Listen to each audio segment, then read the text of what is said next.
Masechet Yomad Dafret.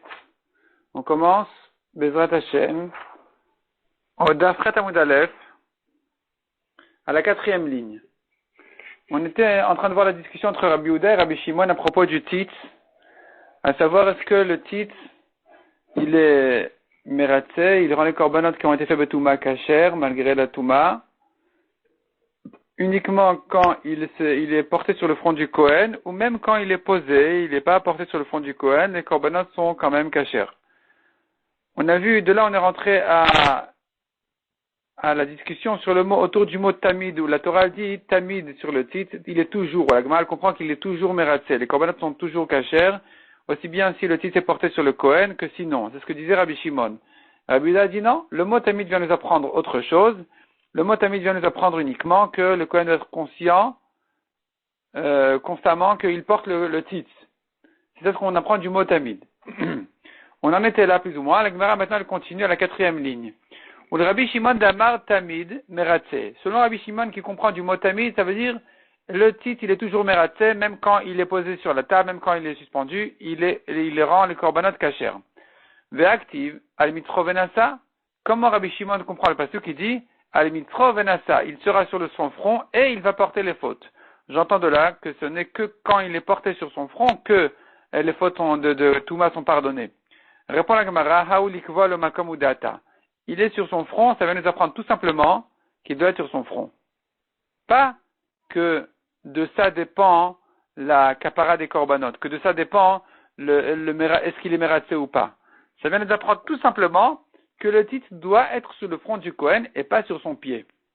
Le Rabbi Yehuda likva lo makom menale. Rabbi Yehuda d'où il sait que l'emplacement du titre doit être sur son front, puisque lui apprend du mot mitro, que tout simplement que ce n'est que s'il est sur son front, que s'il est porté sur le Kohen qu'il est meratzeh. Donc d'où on apprendra le fait qu'il doit être sur son front, porté sur son front. Répond la Gemara, nafkale me al mitro. Il apprend du fait que la Torah nous dit, il sera sur son front. Mais Rabbi Shimon nami tepukle me al mitro. Rabbi Shimon aussi, il devrait apprendre des mots al mitro que le titre est porté sur son front. Comment ça se fait que Rabbi Shimon dit que Al-Mitro Venasa Aronet Avona Kodashim, c'est-à-dire le fait que la Torah a écrit à côté de Mitro du front du Kohen. La Torah a écrit juste après elle a écrit qu'avec ça les korbanot seront kasher malgré leur Touma. De là on apprend qu'il doit être porté sur son front. J'ai pas besoin de juxtaposer ces deux idées pour m'apprendre qu'il est sur son front. De là je devrais apprendre plutôt que la condition pour pardonner les psulim de Touma dans les korbanot, elle est qu'il soit porté sur son front, comme Rabbi Yehuda. Comment Rabbi Shimon comprend le fait que la Torah juxtaposé ces deux idées? Répond la Gemara Inachinami. Effectivement, de Al-Mitro sur son front, j'apprends déjà que l'emplacement du titre est sur le front du Kohen. Et le Al-Mitro Venasa May Avile, qu'est-ce que Rabbi Shimon donc fait du fait que la Torah elle a écrit juste après Al-Mitro, elle a écrit Venasa et Avona Kodashim? Amar Lecha, il te répond Rabbi Shimon. De là, on apprend Raoui les Metzach Meratzeh. C'est vrai que j'entends de là une condition. Sur son front, il va pardonner les fautes. Qu'est-ce que ça veut dire? C'est pas qu'il doit être vraiment sur son front. C'est qu'il faut qu'il soit Raoui les Metzach. S'il est apte à être sur le front du Kohen parce que le titre est kasher, il est là. Même s'il n'est pas porté sur son front, il est Meratzeh. Il a la force de faire agréer les korbanot. Chez Nora, où il est Metzach et non Meratzeh. Mais s'il n'est pas capable d'être sur le front du Kohen, il n'est pas cassé dans ce cas-là, la foukenishibaratit de l'homme rassé. Ça vient exclure le cas où le titre s'est cassé, où là, il ne peut pas être sur le front du Kohen, donc il n'est pas meratzé les korbanot. Mais si il n'est pas cassé, même s'il n'est pas sur le front, puisqu'il peut être sur son front, c'est suffisant. C'est ça ce que Rabbi Shimon apprend du fait que la Torah a juxtaposé ces deux idées-là. Il sera sur son front et il va pardonner les fautes. Autrement dit, il sera sur son front où il suffit qu'il puisse être sur son front pour pardonner les fautes de Touma des korbanot. Ou le Rabbi Yehuda nishbaratit menale. Rabbi Yehuda qui apprend de sur le front, il va pardonner. D'où il sait que si le titre s'est cassé, il ne pardonne pas les problèmes de Touma. Nafkale mi metzach mitro.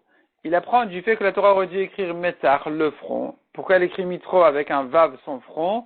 On fait une dracha de plus pour dire non seulement pour dire d'abord, si le titre s'est cassé, il n'est pas mératé, et ensuite tu peux apprendre aussi la deuxième drache, ajouter là-dessus que s'il n'est pas porté sur son front, il n'est pas mératé non plus. Si je n'avais pas le mot metach mitro, si j'avais pas, c'est-à-dire le vav de mitro, je n'aurais su qu'une des deux choses, et, selon Tosfot et Shalim sur le côté, ici au côté de la page, j'aurais compris que la Torah ne parle que du cas où le titre s'est cassé. Je n'aurais pas su apprendre les deux drachot, et le cas où le titre s'est cassé, et ajouter là-dessus s'il n'est pas sur son front. J'aurais établi le pasuk dans le cas le plus évident, qui est le cas où le titre s'est cassé.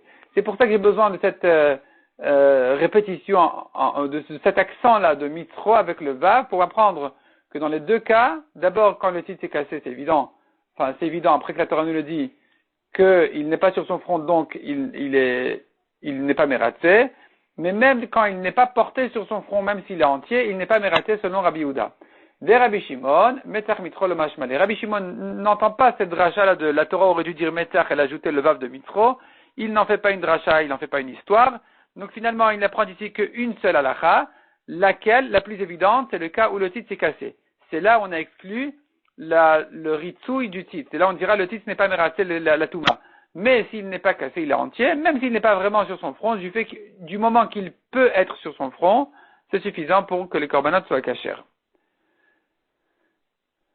La Gemara continue et dit, Nema anetane ke anetane. Disons que l'étanaïm qu'on a vu qui était en discussion à savoir, est-ce que touma ou tra betzibour ou drouya betzibour, et cette discussion-là, elle ressemble à elle va comme une autre marloquette de Tanaïm. Nous avons encore d'autres Tanaïm qui sont en discussion sur ce sujet-là. Détania. On voit dans une braïta, Echadze vechadze, aussi bien l'un que l'autre, le Kohen qui brûle la vache que le Kohen qui se prépare à Kippour. Mazin alav kol shiva mi kol chataot shayusham divrei Rabbi Meir. On asperge sur lui tous les 7 jours de toutes les vaches rousses qu'il y avait là-bas, donc la cendre avec l'eau des vaches rousses qu'il y avait là-bas, qui ont été gardées parce qu'on gardait de chaque vache, et toutes les vaches qui ont déjà été brûlées depuis Moshe jusqu'à ce jour-là, on asperge leur cendre sur le Kohen, tous les 7 jours, selon Rabbi Meir. Rabbi Yossi Omer, en mazin alav elashlishi ushvi bilvad. Rabbi Yossi dit c'est pas la peine. Tous les 7 jours, la Torah dit pour purifier un tamé d'un mort, il suffit d'asperger sur lui le 3e, le 7e jour, une fois qu'il s'est séparé de la touma. Donc ici, le Kohen qui est enfermé pendant 7 jours, le 3e jour, on vient, on asperge, le 7e, on asperge sur lui de la cendre de la vache rouge, c'est suffisant. Mais, il n'y a pas de chilouk, il n'y a pas de différence entre le Kohen qui brûle la vache et le Kohen de Kippour. Rabbi Chanina Sgana Kohanim Omer, lui, il vient et il distingue entre l'un et l'autre et il dit, Kohen a serait fait à paramazin alav kol shiva. Le Kohen qui brûle la vache, comme Rabbi Meir, on fera tous les 7 jours. Kohen Gadol Yom Kippourim, en mazin alav el ashlishi ushvi. Tandis que le Kohen Gadol avant Kippour, on asperge sur lui que le 3e et le 7e jour, c'est suffisant. Ma'elav ba kamiflagé. Quel est le fond de la discussion ici? La Gemara dit, n'est-ce pas, que le fond de la marloquette ici, entre Rabbi Meir et Rabbi Yossi d'abord, à savoir si on faisait tous les 7 jours, ou que le 3e et 7e jour, elle est à voir, justement, que Rabbi Meir savoir Touma Drouya et Betsibour. Rabbi Meir qui dit de faire tous les 7 jours, il pense que la Touma a été repoussée, même en ce qui concerne le Tzibour, on n'a que repoussé la Touma, c'est pas qu'elle était autorisée. Et donc, on cherche le maximum de purification, on va lui faire tous les 7 jours. Tandis que Rabbi aussi, qu'est-ce qu'il pense? Rabbi aussi savoir Touma et Betsibour. Lui, il pense que non, la Touma a été autorisée, donc on va pas se casser la tête, on va pas se fatiguer, on va le faire le 3e et 7e jour, c'est suffisant. La Gemara demande, c'est vrai que tu penses comme ça vraiment? Il savoir Rabbi aussi et Betsibour. Si Rabbi aussi pense que la Touma a été autorisée pour une avoda de Tzibour comme celle de Kippour, Hazak la lamali. Pourquoi asperger sur le Kohen? Pourquoi le purifier? Il a qu'à rester tamé. On n'a qu'à le laisser tel quel. On va pas rechercher à le purifier au cas où il est. Au cas où il est tamé, c'est pas la peine. Si tu me dis que la Touma a été autorisée Betsibour, laisse-le tranquille. Et là, des Koulalma, Anetanae, Savre, Touma Drouya et Betsibour. Donc on est obligé de dire que ici, tous ces Tanaïm là, Rabbi Meir et Rabbi aussi, tous les Tanaïm qui disent de purifier le Kohen, c'est parce qu'ils pensent que la Touma n'a été que repoussée Betsibour, elle n'a pas été autorisée comme ça, tranquillement, a priori. Donc on cherche a priori à le purifier. La discussion à savoir si on le fait tous les 7 jours ou que 3e et 7e. Ici, voici le fond de la marloquette. Rabbi Meir Savar Amrinan Tvila Bismana Mitzvah. Rabbi Meir dit, on tient que la tvila, se tremper au mikvé à temps, est une mitzvah. On ne repousse pas un mikvé. Un mikvé doit être fait à temps. C'est-à-dire, on doit se tremper dès que possible. Et donc, ici, dès que possible, on fait déjà on espère sur le Kohen de la vache rousse. Or, on ne sait pas quand est-ce qu'il s'est séparé du mort, donc il faut lui faire tous les jours, dans le doute. Le premier jour, c'est peut-être le troisième, parce que peut-être ça fait 3 jours déjà qu'il s'est séparé du mort. Le deuxième jour, c'est peut-être là le troisième jour. Le troisième jour aussi. Et enfin, les 3 derniers jours aussi, qui sont 5, 6, 7, c'est peut-être le 7e jour de la Touma. Et donc il faut se presser à faire dès que possible la purification. Mais Rabbi Yossi savar l'homme rinan tvila bisman la mitzvah. Tandis que Rabbi Yossi, lui, il pense, c'est pas la peine de faire tous les 7 jours, on fait 3e et 7e, c'est suffisant, parce qu'il ne tient pas qu'il y a une mitzvah. Il ne tient pas de cette mitzvah-là. Il pense pas qu'il y a une mitzvah de se presser à se tremper au mikvé dès que possible. Il n'y a pas de tvila bismana mitzvah. Il n'y a pas de mitzvah de se tremper dès que arrive le temps où on peut le faire. Et donc, c'est pas la peine de rechercher toutes les options de Haza'a.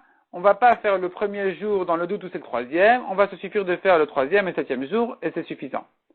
Même si finalement on aura repoussé la purification du Kohen. Demande à Gemara Vesava Rabbi Yossi.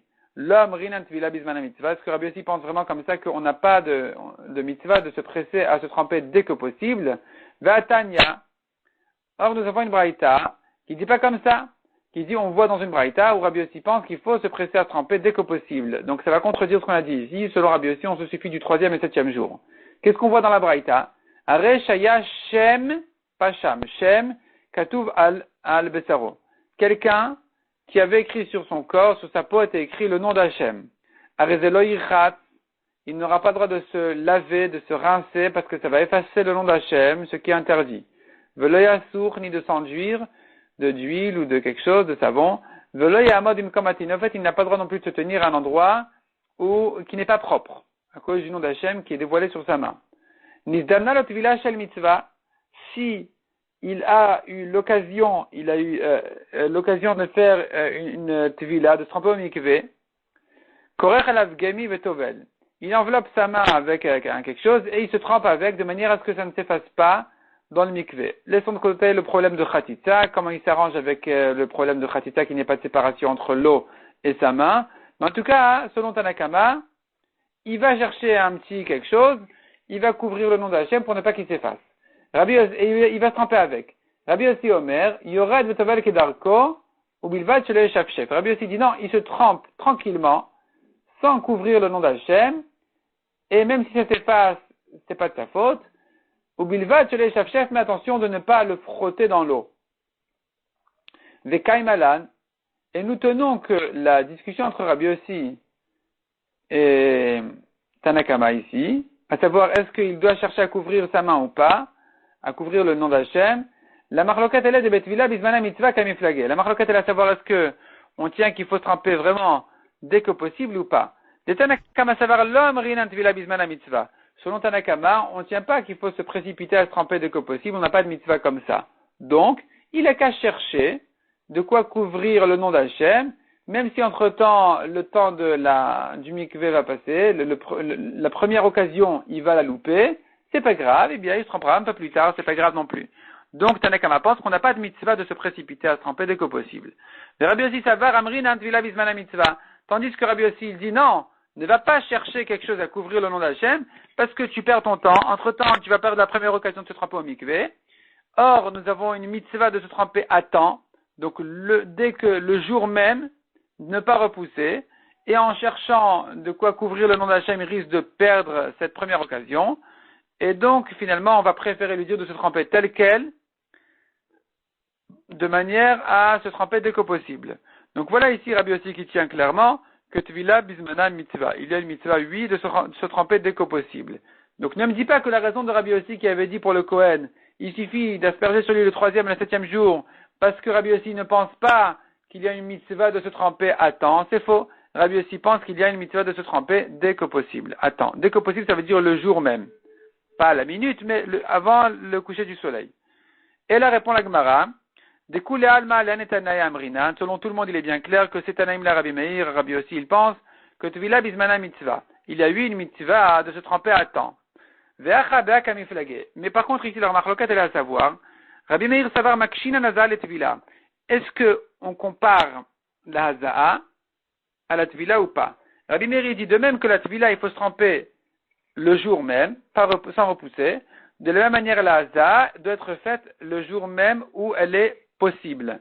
Donc, il faudra faire la haza'a, asperger sur lui le premier jour, parce que peut-être que c'est la première occasion où on peut le faire. C'est peut-être le troisième jour qui s'est séparé du mort.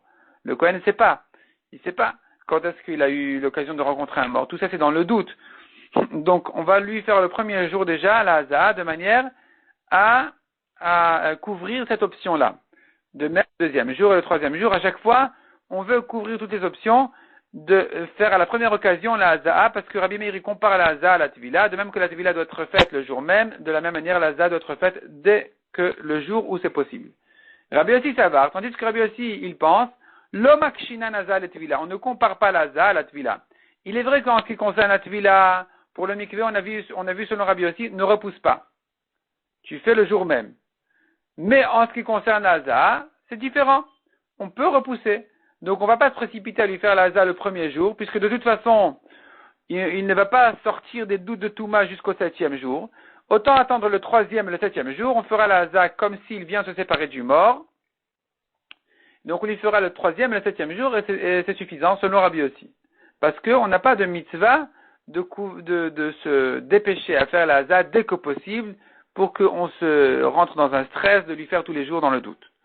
De Rabbi Chanina Sgan Kohanim. Demande à Gemara, que pense Rabbi Chanina Sgan Kohanim, qui était le troisième Tana ici, qui avait distingué entre le Kohen qui fait la vache et le Kohen de Kippour. Il avait dit, pour le Kohen qui fait la vache, tous les 7 jours, il faut faire la haza'a, tandis que le Kohen de Kippour, on se suffit du 3e et 7e jour. Qu'est-ce qu'il pense, ce Rabbi Chanina? S'il compare la haza'a à la tvila, alors il faut faire tous les jours. Afi le Kohen Yom Kippourim Nami. Même le Kohen de Kippour, on devrait le purifier en aspergeant tous les jours. Si il ne compare pas la haza'a à la tvila, il n'y a pas d'urgence sur la haza'a, alors Afi le Kohen serait fait à Namilo. Même le Kohen qui brûle la vache, on ne devrait pas se asperger tous les jours, parce qu'il n'y a pas d'urgence. Répond la Gemara, l'olam lo makish. En réalité, Rabbi Chanina ne fait pas cette comparaison entre haza'a et tvila, il n'y a pas d'urgence. Le Kohen serait fait à para, et la raison pour laquelle, pour le Kohen qui brûle la vache, on fait quand même la haza'a tous les jours, ma'ala be'alma. Ce n'est qu'une khumra, c'est une khumra qu'on fait sur lui, comme on a vu au début de la Masechet, pour montrer aux gens qu'il faut quand même faire attention à la tahara du Kohen qui s'occupe de la vache rousse, malgré qu'on fait exprès de le rendre tamé pour qu'il soit tvulium au moment où il brûle la vache, comme on a vu au début de la Masechet, que le Tzdukim pensait. Le Tzdukim disait le Kohen doit être meurav shemesh, il doit attendre la nuit pour terminer sa purification avant de s'occuper de la vache. Les Chachamim disaient il est kasher de s'occuper de la vache même s'il est tvoulium. Il s'est trempé aujourd'hui au mikveh, c'est suffisant, même s'il n'a pas attendu la nuit, qu'il termine sa purification. Ici, les Chachamim donc ont fait exprès de le rendre un peu tamé légèrement pour qu'il se trempe au mikveh et qu'il aille s'occuper immédiatement de la vache pour exclure de ce que pensaient les Tzdukim. Mais puisque donc on faisait quelque part, on le rendait quelque part un peu tamé, on faisait attention pour équilibrer ça, de faire un maximum de tahara autour. Et donc c'est pour ça qu'on aspergeait tous les 7 jours avant, alors que c'est pas urgent, c'est pas vraiment nécessaire. Comme on a dit, qu'il pense qu'il n'y a pas, on ne compare pas la haza'a à la tvila, et c'est pour ça qu'avant Kippour, on se suffit de lui faire la haza'a que le 3e et le 7e jour, mais pour le Kohen qui brûle la vache, on va plus loin et on lui fait tous les jours. Keman Azla, comme qui va ha de Tanurabanat, c'est Braïta qui dit, En ben Kohen al serefet apara, le Kohen Gadol Yom Kippourim, il n'y a de différence entre le Kohen qui brûle la vache et le Kohen Gadol de Kippour, et là, uniquement, on tourne la page, chez Zeprishato Lekdusha, Vechava Kohanim Noginbo, celui-ci, le Kohen qui se prépare à Kippour, Prishato, sa séparation, elle est l'Ikdusha, pour la Kdusha du camp de la Shrina, donc il doit s'isoler de tout le monde, de manière à se rentrer dans un esprit de crainte d'Hachem, et de s'éloigner de toute légèreté d'esprit. Donc Prishato l'Ikdusha, l'intérêt de cette Prisha, de cette séparation-là, elle est pour le rentrer dans un esprit de Kdusha, pour entrer dans le Kodesh HaKodashim. Vechav HaKohanim nog'in bo. Ses frères les Kohanim peuvent le toucher. C'est pas une question de pureté, on fait attention de ne pas le toucher. Vezé, tandis que l'autre Kohen qui se prépare à brûler la vache, Brishatol et Tahara. C'est pas une question de Kudusha, c'est pas une question de légèreté d'esprit, c'est une question de Tahara, de pureté. Il s'éloigne de tout le monde, il s'écarte de tout le monde physiquement pour ne pas rentrer dans les problèmes de Touma. Et donc, Ve'en Kohanim nog'in bo. Ses frères les Kohanim ne le touchent pas. Keman, comme qui va cette Braïta, qui ne reconnaît pas d'autre différence entre le Kohen de Kippour et le Kohen de la vache, au Rabbi Meir, au Rabbi aussi. Ça va ou comme Rabbi Meir qui dit que pour les deux, on fait la Haza tous les 7 jours, ou comme Rabbi Assi qui dit que pour les deux, on fait que le 3e et 7e jour. Des Rabbi Hanina Sgana Kohanim, car si tu essayes d'interpréter cette Braïta comme Rabbi Hanina, c'est pas possible. Aïkana Miha, nous avons pourtant une autre différence entre les deux Kohanim qui n'a pas été citée ici dans la Braïta. La Braïta ici n'a cité que la différence. Est-ce qu'on peut le toucher ou on peut pas le toucher? Elle n'a pas cité, ou bien est-ce que c'est pour la Kedusha ou pour la Tahara? Elle aurait dû ajouter aussi que celui-ci on lui fait tous les 7 jours et l'autre on lui fait pas tous les 7 jours. Donc Rabbi Hanina Sgana Kohanim ne pense pas comme cette Braïta. Ou plutôt cette Braïta, elle n'a pas été dite par Rabbi Hanina Sgana Kohanim. Malkifla, Rabbi aussi Rabbi Hanina. La Gemara maintenant pose une nouvelle question sur l'idée qu'on a vue de lui faire la Haza tous les 7 jours. Pourquoi tous les 7 jours? Bishlam Arishon, Shema Shlishi. Je comprends le premier jour, c'est peut-être le 3e jour de la Touma. Peut-être qu'il a rencontré un mort il y a 3 jours. Aujourd'hui, le premier jour de sa séparation, il est déjà au 3e jour de sa Touma. On peut commencer déjà à asperger, comme la Torah dit. On va asperger au 3e et au 7e jour, depuis sa Touma. Sheni, Shema Shlishi. Shlishi, Shema Shlishi. De même, le 2e jour, c'est peut-être le 3e de la Touma. Et le 3e aussi, c'est peut-être le 3e jour de la Touma. Chamishi, je comprends aussi les 3 derniers jours, pourquoi il faut asperger, parce qu'on est dans le doute à chaque fois si c'est pas le 7e jour. Donc, Chamishi, Shema Shvi, le 5e, c'est peut-être le 7e. Donc, si le premier était le 3e, le 5e est le 7e. Shishi, Shema Shvi, si le premier était le 2e, le 6e est le 7e, je comprends. Shvi, Shema Shvi. De même, si le 3e était le 3e, alors le 7e est le 7e. Et la Révi, la Malia Zaklan. Mais le 4e jour, pour quelle raison on a besoin de faire une Haza le 4e jour? L'Obeshlishi Kalesafouke. On n'a pas de doute, ce 4e jour n'est pas dans le doute du 3e jour. C'est impossible que ce 4e jour de la séparation du Kohen soit le 3e jour de la Touma parce qu'il était déjà isolé. Il était déjà isolé depuis, c'est le 4e jour. Et donc il n'a pas rencontré de Touma. On n'a pas non plus de doute si c'est le 7e jour. Ça ne peut pas être encore le 7e jour parce que même si le premier de sa séparation était le 3e jour, le 7e n'arrivera que le lendemain, le 5e. Le lendemain de ce 4e. Donc le 4e en question n'est ni le 3e, ni le 7e. Pour quelle raison? À quoi sert cet Haza? Veleta, mais d'après toi, dit la Gemara, Haza kol shiva miika, y a-t-il vraiment une Haza tous les 7 jours? Ve'akaim alan, or nous tenons, des Haza shvut. Ve'na dochet Shabbat. La Haza est un isur midera banan, elle ne repousse pas le Shabbat. On ne la fait pas pendant le Shabbat. Donc de toute façon, on ne fait pas tous les 7 jours. Et la maïtach lemar, comment tu résous ce problème-là de Shabbat? Shiva le bar mi Shabbat, quand on dit 7, c'est à l'exception de Shabbat. Achanami, ici aussi je dirais la même chose, Shiva le bar mi Shvi. 7 jours, c'est pas vraiment 7 jours, c'est à l'exception du 4e. On fait les 3 premiers, les 3 derniers, mais pas le 4e. Amar Rava Ilkar, conclut la Gemara. Kohen Gadol Biama Kippourim, le Kohen Gadol à propos de Kippour, avant Kippour, de l'Ob Bedidan Talia Milta, où les dates ne dépendent pas de nous, et la Bekivia Diachat Talia Milta, les dates ne dépendent que de lorsqu'on a fixé le Rosh Chodesh selon la nouvelle lune. Alors, Bitlata Betishre Bailafrouche. Le 3 Tishrei, il faut le sortir. Il faut le séparer de tout le monde. Et n'importe quel jour de la semaine où va tomber le 3 Tishrei, on va le séparer de tout le monde. Aval Kohen Asoref et Apara, mais le Kohen qui brûle la vache, des Bedidan Talia Milta, c'est nous qui décidons quel jour, on peut choisir n'importe quel jour. Alors on sera intelligent, et qu'est-ce qu'on va faire? On va faire attention de le séparer le mercredi, afin que son 4e jour tombe Shabbat. Et donc on lui fera mercredi, jeudi, vendredi une Haza dans le doute où c'est le 3e jour. Shabbat on fait pas parce que d'abord c'est le 4e jour, et ensuite Shabbat interdit. Ensuite dimanche, lundi, mardi on lui fait les dernières Hazaot qui sont dans le doute du 7e jour, donc le 5e, 6e et 7e jour.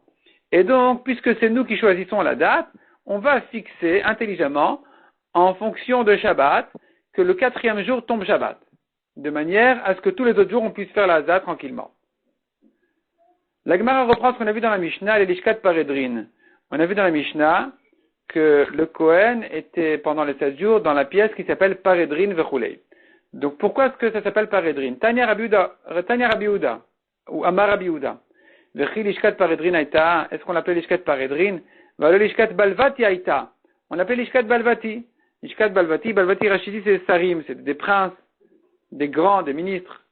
Et là répond la Gemara. Batrila ayukorinota lishkat balvati. Au début du deuxième Beth Amikdash, du temps de Shimon HaTzadik, qui était Kohen Gadol pendant 40 ans, on appelait cette pièce-là lishkat balvati, la pièce des grands, des princes. Ou mitor shenotnin alavamon hakeuna.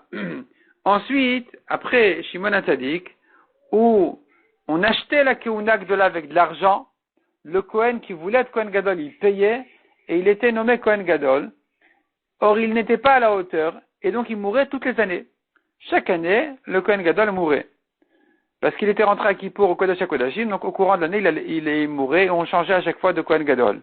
Ou Machlifin Ota Kol 12 Chodesh. Tous les 12 mois, on refaisait cette pièce-là, parce que chaque Kohen Gadol, il voulait se montrer important, et il détruisait la pièce pour la reconstruire de manière plus riche et plus classe. Et c'est devenu, donc le Kohen Gadol est devenu comme ces parédrines. Parédrines, ce sont les nommés du roi qui ont un poste de prendre les impôts ou quelque chose comme ça. Et donc, ça se change tous les 12 mois. Tous les 12 mois, on les change. Et lui aussi, le Kohen Gadol ressemblait à ces parédrines en question. Les fichach hayu korinota lishkat parédrines. C'est pour cela qu'on a changé son nom aussi de Balvati, des princes, à parédrines. C'est devenu des Kohanim Gdolim comme des parédrines qui sont changés tous les 12 mois. Et donc, on a changé le nom aussi de cette pièce-là. On l'a nommée dorénavant lishkat parédrine.